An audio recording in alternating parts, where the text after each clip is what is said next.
Well, hello, everybody. This is Glenn the Geek, founder of the Horse Radio Network and host of Horses in the Morning Daily podcast for the last 14 years. Welcome to the WESA Retail Roundup. The Retail Roundup is your go-to virtual hub for all things retail. You can join panel discussions, learn from webinars, share your thoughts, ask questions, and connect with your community. We host a virtual event or share educational content every Monday via the Retail Roundup Facebook group. So you can, if you're not a member of that group, please do go over to Facebook and look for Retail Roundup and join that group. It's a whole bunch of retailers hanging out in there, learning from the WESA people and the manufacturers and all of that. And Sophia does a great job with the educational content over there. And in today's session, Annie, who's with me, other direction, will share her insights into exceptional sales to help you elevate performance and drive success in your retail store. Annie Meehan is a dynamic speaker and expert in taking you from good to great. Annie is passionate about inspiring change and helping individuals take actionable steps toward achieving their goals. Her practical approach provides valuable tools to overcome challenges, enhance customer and employee experiences, and drive both personal and professional success, which we're all looking to in our retail operations nowadays. In today's session, Annie will be sharing her expertise on exceptional sales to help you boost your retail store's performance and elevate your results. Hi, Annie. You told me that you've just been traveling all over doing talks. I have. I just got back home yesterday morning. So, yes, I have. I love to inspire people, connect, meet new people, and encourage them on their journey. Do you speak to all kinds of groups or just retailers? I speak to all kinds of groups. So, lots of people, but always about hope and inspiration and ideas, implementing ideas to be more successful.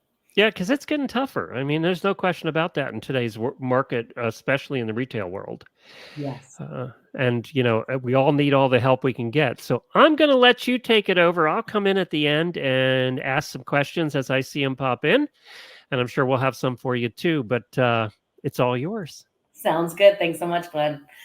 So, good afternoon. And for those of you listening live, please tell us who you are, where you're from, and what you hope to learn today. As you lean in and listen, I hope to give you lots of little tips to just help encourage you on your journey to connect better with your customers and get loyal customers that come back again and again to your retail establishments.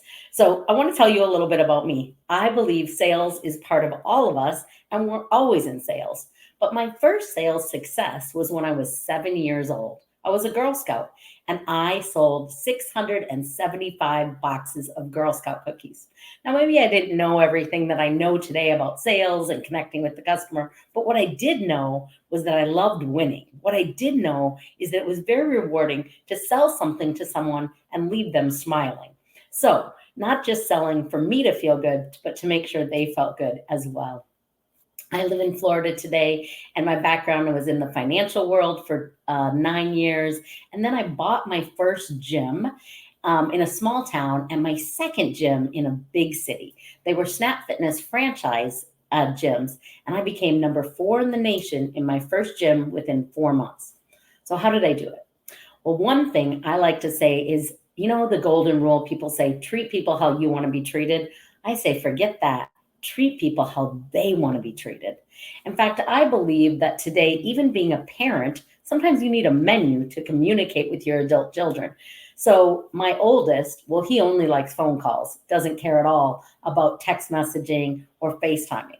But my middle, well, she only wants to text, even on big decisions. She doesn't care to pick up the phone. And then my youngest, he went to college and he said, I want you to FaceTime me because that's what the other parents do. And the reason I tell you that story is to think about not just how you want to be treated and what you like, but learning to communicate, learning to connect with your customers in a way that they want to connect. I am a big believer in follow-up, in stay connected. I'm also a big believer in make sure that your brand represents you. So a lot of people do newsletters to stay connected with their clients and customers. I like to say, give it a name that represents your brand. Glenn and I were talking about poop before the show starts. Now that may or may not be your brand, but there's something for all of us to talk about. And when we're caring for animals, knowing their health matters, in particular the horses that we talked about. I wanted to talk to you about leaning in and listening. Today, I feel like we don't have a lot of time, so I'm going to give you a lot of tips, and then I'm hoping at the end you will pick at least one to implement. I was thinking about people and how when we get really excited, we tend to talk louder and tell people this is what we need you to do, and this is what, and I'm so excited to see you. But did you know that when you talk louder, actually people lean back? But if you talk in a clear, calm voice, people lean in. I like to teach people to be intentional with your words. Be intentional in looking at your customers and communicating with them. One simple tip for people before you go to work, I don't know if you wear a uniform or not, but even if you do, if you're the owner, I hope you think about this. Color matters. Did you know that every color tells a story? Before you even speak, how you get dressed sends a message. When you're speaking with someone, there's two colors that draw people in more than any other. Blue, it's the color of trust, or green. Green is the color of health, wealth, and growth. But both of those are connected colors. They make it easier to listen to you. So when you're getting dressed to go into a retail store, or your team members are, blue and green are your ideal colors. Pink is a friendly color. It helps people feel like you're easy to have a conversation with or connect with. Yellow is the color of hope. It kind of means if you're having a hard time, there's something good coming. So put some yellow on, or orange, the color of happiness. Now, a lot of people like to wear black for a variety of reasons, but it actually makes you look like you're taking up less space, and it tends to wash the color out of your face. So think about that. Red is a power color. It's kind of talking at you, but it can be a disconnect between you and your customer. It's important to think about the colors you wear and to put on a color that makes it easy to approach you and be conversational. I wrote down some tips today that I wanted to think about. And one thing is that having conversations, nurturing relationships. I've been a professional speaker. Well, I've been speaking for about 20 years, and I've been doing speaking, consulting, and writing full time for 15 years.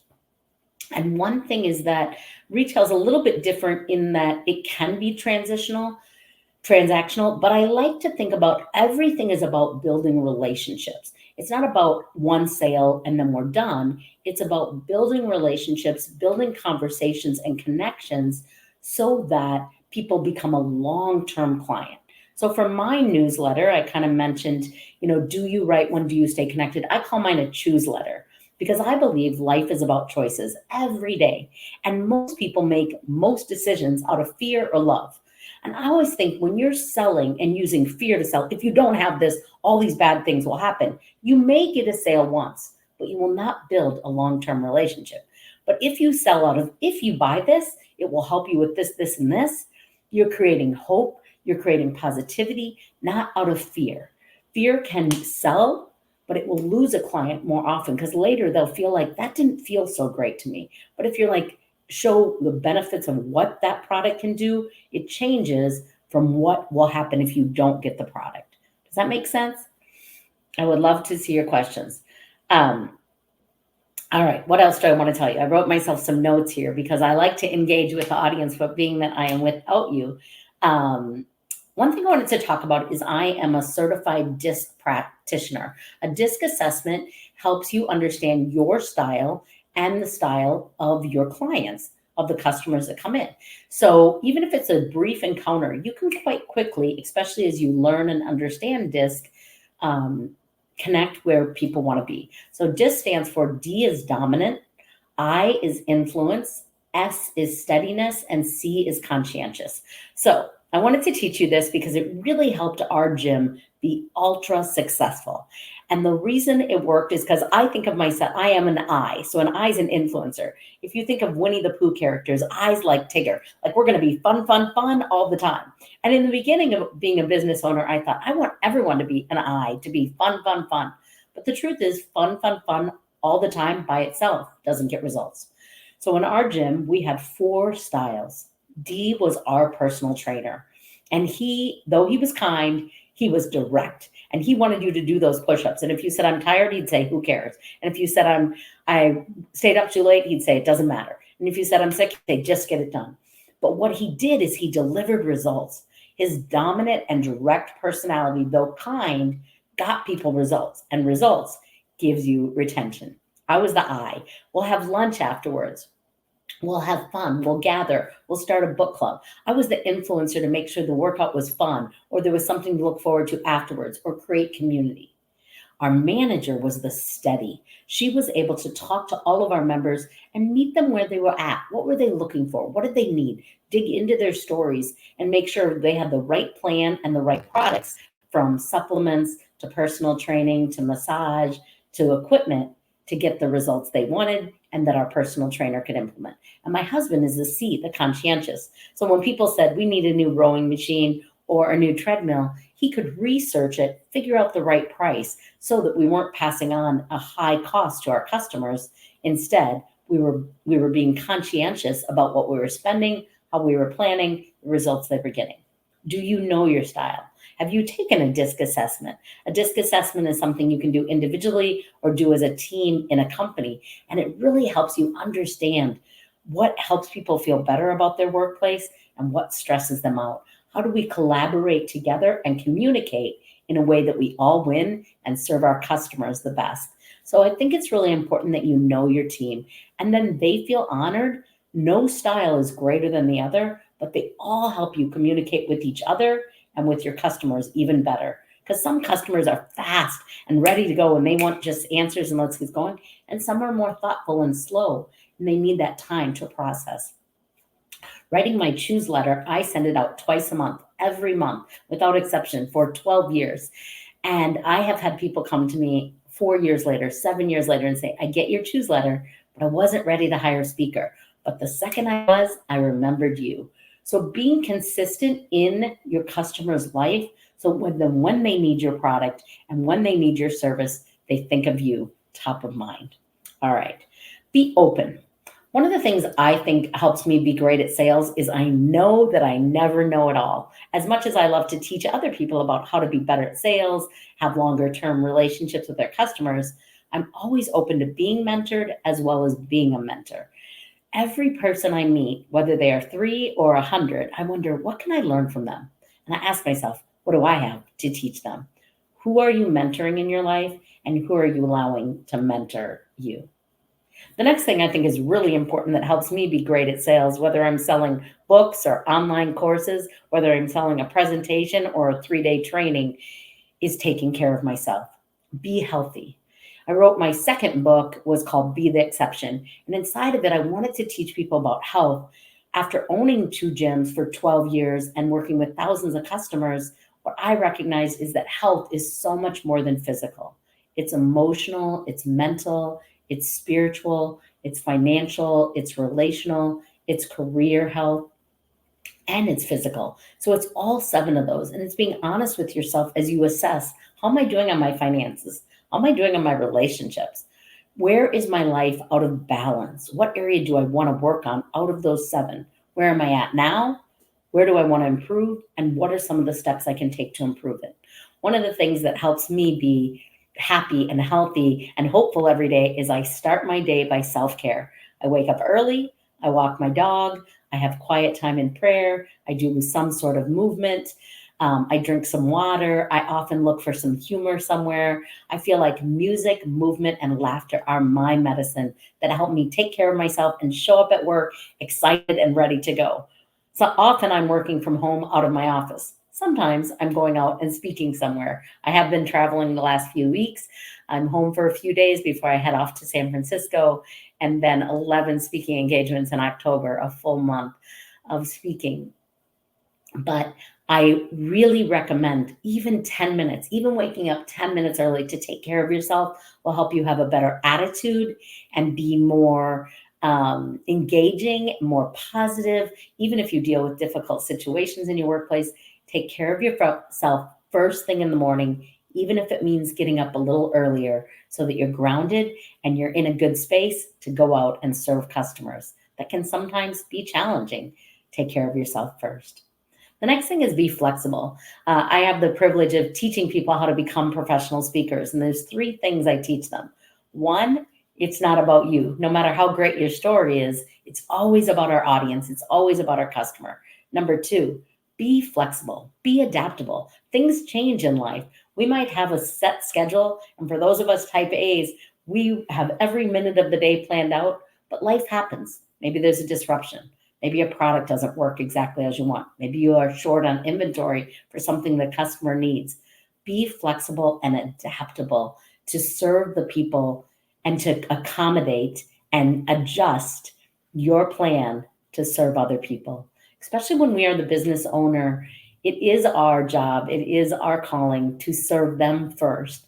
That's why I say start my day with taking care of myself. So the rest of the day I can be able to be adaptable, flexible, and encourage my customers and take care of them to the best of my ability every day. Be gentle. One of the things I like to teach about life is that comes from that Be the Exception book is be gentle. I think that detours happen. We don't often talk about what happens if there's a disruption or a detour. We just go into this is how it's going to be, and this is I have it all planned out. But when we adjust and we recognize we're a little messy, life's a little messy, then we can deal with those detours. We might have a plan, but when there's a detour, can you adapt to it without frustration or disruption or irritation? Keep that positive perspective. Serve your clients how they want to be served and meet them. Be courageous. So often I get asked, what are your SMART goals, Annie? And I get up every morning with two goals. One, to be the best version of myself, and two, to help another person on their journey, professionally or personally. And I love courageous goals that are about something bigger than yourself. I, since 1999, have been trying to do something audacious every year. I say set a SMART goal instead of a SMART and make it unattainable and figure out how to attain it. So from doing the AIDS ride on my bicycle from Minneapolis to Chicago, doing the MS 150 bike ride, doing the 3-day breast cancer walk, doing a suicide walk. I always am doing the Relay for Life, always trying to think of an audacious goal that I might not be equipped for. I don't love riding bikes or even exercising, but I know movement is medicine for me. But when you set a courageous goal that's beyond yourself, when we owned the gyms, people would come in to lose weight. But I would always say, who cares about a number on a scale? Oh, I want to swim with my grandkids. Oh, I can help you with that. I want to like myself again. Oh, I can help you with that. Changing habits and self-talk often turned into a side effect of weight loss. But when you're serving your customer, it's not just that you want to get them the right product, is that you want to get them the right product at the right time, that they go tell their friends and family and neighbors and other team members about the customer experience, that they felt seen and valued, that you were kind, that you were encouraging, that you were patient, even if they got frustrated. That is so important. And be authentic. I think one of the things people really like in this world is when they meet people that are real, not always perfect, not always put together, but real people serving other people. 3 words that I like to encourage retailers in particular about is consistent, persistent, and resistant. And this is what I mean. For me, I consistently reach out, consistently do outreach through my choose letter, through encounters on social media, from Facebook to LinkedIn to Instagram, always encouraging people consistently on what I have to offer, from a speech to my P3 pineapple packages. Now I'm in the retail world selling these P3 pineapple packages full of hope and love and appreciation. Consistently marketing, not overwhelmingly, but consistently. Persistent. If you get rejected, keep reaching out, keep asking, keep knocking, keep looking for that next customer. Sometimes it's not that you don't have the right product, it's just not the right time. So keep persistently serving until someone says, no, thank you, unsubscribe, no more. Be persistent. People are distracted, people are exhausted, and they're inundated with products and services. Make sure you stand out by being consistent and persistent and resistant. What I mean by that is when someone rejects you, for me, it's my speaking, my books, you have to learn to not take it personally. It's not about you. Just get up and go back out there and be resistant from feeling that rejection and taking it personally.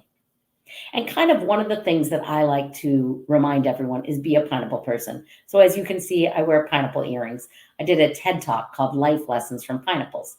And this is what I want to teach you, how to be a pineapple person. It's 3 simple things, but really it's made a world of difference in a lot of people's lives when they started implementing how to be a pineapple person. It comes from a poem, goes like this. Be a pineapple. Stand up straight, wear a crown, and be sweet on the inside. Be a pineapple. What does that mean? I like the poem, it's cute, but I believe that we all have a story behind our story. And so I asked myself, what would it mean to teach other people to be a pineapple person? Well, in a world where most of us are doing this, we're looking down at our phone. It means stand up straight, see people. I have the privilege of consulting with individuals from entry level to executives, and one of the number one challenges they face today is feeling disconnected and unseen. We live in a world of looking down. So if you just stand up straight and look at your customers, make them actually feel seen, be attentive to them, put everything else aside when a customer is in your space. Don't be distracted by your phone, by your computer, by a phone call. Take your headphones out of your ears or your earbuds out so they have your undivided full attention and look at them. Wear a crown. The wear a crown part seems kind of silly to some people, but this is what it means. Value yourself. Every morning when I get up, I might not feel like having quiet time or going for a walk, but I do it because I'm worth it. I drink a glass of water. I remember I have my crown on and I go for a walk. And I invite you to do the same. Encourage you, in fact. Do you get up every morning and take care of yourself? Not because you feel like it, but because you have a crown on and you're worth it. And how about the be sweet on the inside? Did you know that today we can sit in our office or our home and I can type on my social media, I don't like you, or I unfriend you, or I disagree with you, and I never have to look at your face and how you feel. But if I'm sweet on the inside, then I use my words to be kind, face to face, through the keyboard, through the text. I spread kindness, encouragement, and love to the world that is sometimes lost and hurting. People tell me, yeah, but Annie, pineapple's a little pokey on the outside. And the truth is, we all have bad days, and sometimes we're pokey on the outside. But if we remember to be a pineapple person and stay sweet on the inside, then we will spread love and encouragement into a world, and you will make your customer feel seen and valued and cared for. And they will not only return to you again and again and again, they will tell other people. And that is the greatest part. I say that every single thing that we imagine in our life, every dream we has 4 stages. We first dream about it, we envision it. And that is full of beauty and excitement. Imagine getting engaged. You're dreaming about it. Look, I got a ring. I'm so excited. You get pregnant. Oh my gosh, I'm going to have a baby. You start a new business. People are going to love it. My business, my store is going to be the best. People are going to look forward to coming. You get so excited. Or maybe you get that promotion at work and you think everyone's going to be so happy that I got the promotion. But there's a second stage to every dream that people don't often talk about. And we could call this distress or doubt or disappointment. Maybe it's the engagement, and then you find out how much the wedding's actually going to cost, or the mother-in-law that gives you a list of 100 of her cousins she wants you to invite. Maybe it's the pregnancy and you feel nauseous or uncomfortable inside your own body. Maybe it's that store you started that you thought there'd be a line out the door and you're begging people to come in. Maybe it's the promotion and then you find out that someone else you cared about was also applying for the job. You see, I think inside of every dream, there's 4 Ds. So first you dream it, and then you might doubt it. But the third D is development. It's when there's progress. So when it comes to your engagement, maybe it has to do with realizing that it's not just about the wedding day, it's about the marriage that comes afterwards. Or maybe when it comes to having a baby, it's hearing the heartbeat for the first time or feeling the baby kick, and you realize we're going to get there. This has been hard, but we're going to get there. Or how about when you open your business and instead of people slowly trickling in, they start to come in one by one, sale by sale. And though in the beginning you invested more than you imagined, today you're starting to not only recoup some of that, but to see some fruit of that exhausting labor that nobody knows about you put in. Or how about that promotion you got and now your friend says, hey, next time when I apply, will you refer me? Will you put in a good word since you're already there? But it's the 4th stage of every dream and every destination, every dream that matters the most, and that is the destination. It's when we actually get there. So in marriage, it's recognizing that it's this selfless partnership of wanting to serve your partner and make them feel good and serve them the best you can. In having a child, it's holding the baby that's a million times better than the dream. And owning your business, it's about the referrals. It's not just about the customers coming in the door. It's about them telling their friends and family and neighbors, you got to shop there. They treat you differently. They have products. They stand by their word. They always deliver. They're high quality. They're kind. They make me feel seen and valued. They're such encouragers. And when your friend gets that opportunity to apply and you put in a good word saying they're going to be the right candidate and they get hired, your recommendation. You see, inside of every dream, there might be 4 Ds, from dreaming it and that imagination to the doubt and the disruption to the development, but to the destination. And as a retailer, the greatest thing is when people refer us because of how we make them feel and how we serve them. So I want to know, what will you implement? I've shared lots of ideas, from colors to pineapples, from courageous to being healthy, quiet time in the morning. Out of our time together, what is one thing that you will implement? If you're listening live, I'd love to see it in the comments. But if you're listening later, I'd still love for you to comment and share with me, what will you implement to make sure your retail store stands out above and beyond those around you? I'm Annie, and Glenn, I'd love to answer any questions you have, or anyone else. Well, Annie, that was terrific. I have a couple here, and Awesome. I wanted to make a comment though on what one of the things you just said. And we always say in podcasting, you have a show, you know this. So we always say people come for the content, but they stay for the host. And you become, especially in our case where we do a daily show for 14 years, you become their best friend, even though I don't know them. Right. Yes. And Yes. it's true, though, it's even more true when you're dealing in a small retail environment, right? Yeah. And I saw this saying the other day: a customer will become a friend faster than a friend will become a customer. It's so That true. it is so true, right? And it's true. I could change that to a listener will become a friend faster than a friend will become a listener. Yes. None of my friends or family listen to our show. None. No, never do. They never will. It's just a thing, right? But we have so many friends now around this country that we've stayed at their farms and we visited them and we've met their horses. And, because we have more listeners that are friends than we do anything else right now. And that's true, I know, of retailers with their customers. Yes. Yeah. And that's what you want. And that's what brings the referrals, right? Yes. Very much so. But you have to do all those things you said to get to that point, That's to right. get to the point where they become your friends because and why are you friends with somebody? Because you trust them and you like them, Yeah. right? And 100%. that's why you're friends with somebody. So one question is, are consumers membershiped out, or is there room for a retailer to start a membership program? I think there's What have you always, been hearing? yeah, I do think there's always room for a membership, but I do think people are membership. I think both. But just like you just said, Glenn, when we have friends, they want more. They want to be around us more. Like, how can I visit with you every month? People say to me, I need a little bit of Annie every day. I watch YouTube every day because I need a little bit of Annie. So I don't think they're membershiped out. I think if they love you and they love your products, they want to hear from you consistently and they want to create community, because I do believe loneliness, working from home, living alone, is one of the biggest things in our, so having a membership community where people can come, they get to know you even better and deeper, they can buy products, they can have loyalty, they can get first dibs on the new products that are coming out.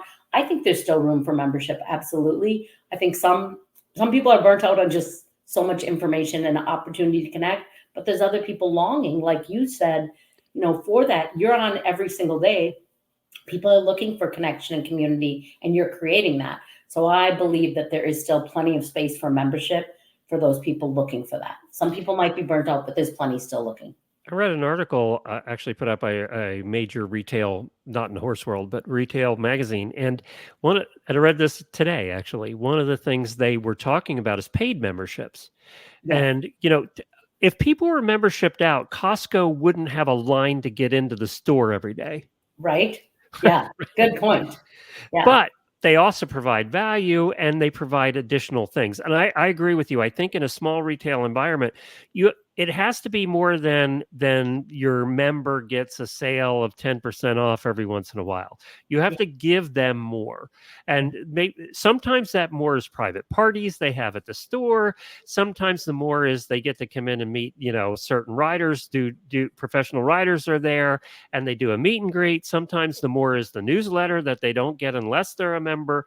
or it's they can get new products before everybody else. It has to be that additional what we would call content in the media world, right? They have to get additional. They want more of you.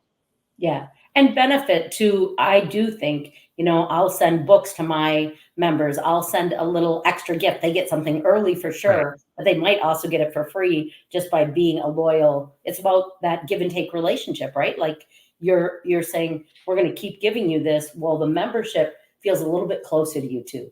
They feel like they're in the VIP club of your knowledge, of your wisdom, of your inner circle, so.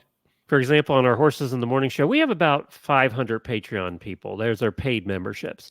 Okay. And we do with their birthdays every day on Horses in the Morning. So, and if I miss a birthday, oh my God, I hear about it. Because they look forward to their birthday. But it's those little, I try and convince people, even in the retail environment or whatever it is, it's those little tiny things that keeps them buying from you and not Amazon. Yeah. Right? Because the competition. Yeah. One of the other questions was, right now, retail managers, one of their biggest issues is help, and in the gyms too, right? That's the same thing, especially since COVID. So, have you found things that you've had to change in dealing with employees post COVID, and what do you have to do different now with employees since post COVID? I think there was a time, people thought, I give you a paycheck, you should be good. And I think those days are over. I think we really have to, I kind of feel like the best way to retain people is get to know them truly as human beings first, and then get to know them as employees, and then appreciate them. 100% appreciate them. What it costs you on the front end to give a Dove love a day, just a little Dove chocolates that cost nothing really, a little that, but all different ways to appreciate your employees to retain them. Also doing bonuses for employees that refer one of their friends or family to get hired. And if they stay for 90 days, that they get a bonus. I think that if people feel cared for and supported and appreciated, they're much more likely to stay. I also think I've worked since I was 7. It's fascinating to me. People don't want to work or don't stay at jobs, leave before they have another job. I can't imagine doing that myself. It's not who I am, but it's a different mindset. So making it and asking people right away in the interview process, what would make you want to stay here? What would make you feel valued here? Learning kind of that DISC personality that I talked about a little bit, learning their style. Are they fast or slow? Do they want a lot of information or not too much? And I don't think you should have to bow down to your employees, but I think you do have to be accommodating enough and appreciative enough that you not only hire right, but then you retain. Well, this has been absolutely fascinating. Thank you so much for joining us. Where can people find you and find your information? Yeah, Annie Meehan. I am on LinkedIn is probably the best place to find you, but Facebook, Instagram, just all my name to make it easy. All my books are on Amazon. So. And that's Meehan. Correct. Yes. Thank you, Glenn. Well, we appreciate you joining us. And thank you for joining us, too, for WESA's Retail Roundup. If you missed part of this, it'll also be available on the podcast. That's Wisdom by WESA on your podcast player. I'll have that out tomorrow morning. And on the WESA Trade Show YouTube channel, there is one of those, too. You can check out this video there. And on the WESA website at wesatradeshow.com. The next Retail Roundup will be on Monday, September 16th at 2 p.m., and we'll have Ashley Alderson with us. Be sure to sign up to join us live by going to Retail Roundup Facebook group at wesatradeshow.com. And you can find me. I'm at Horses in the Morning 5 days a week. We just did episode 3515 today. So we're there every day hanging out with you. And Annie mentioned earlier poop. It is poop week on Horses in the Morning, where we discuss all things horse poop the entire week. Think Shark Week, only for poop. And we're having a blast with it, and we're having a little bit of fun with it. So you can find us at Horses in the Morning on any podcast player. Thanks, Annie. Thank you so much for having me. Take care.